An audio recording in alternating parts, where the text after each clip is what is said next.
Завлакно избегната трагедија во Охридскиот затвор, откако 31 годишен затвореник од Куманово вчера вечерта со цигара ја запалил постелнината, а потоа и келијата во која престојувал.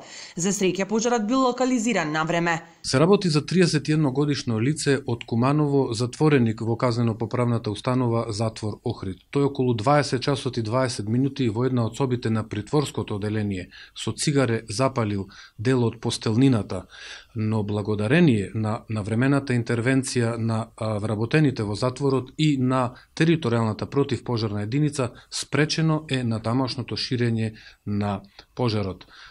Притвореникот, односно затвореникот, нема повреди на своето тело, како што спомнав, се реагирало мошне брзо и навремено. Од затворот за телевизија 24 информираат дека затвореникот имал примерно поведение и не бил воопшто проблематичен. Се уште се истражува кои се мотивите за инцидентот кој можеше да заврши фатално. Првите индикации се дека со чинот сторителот се обидел да привлече внимание.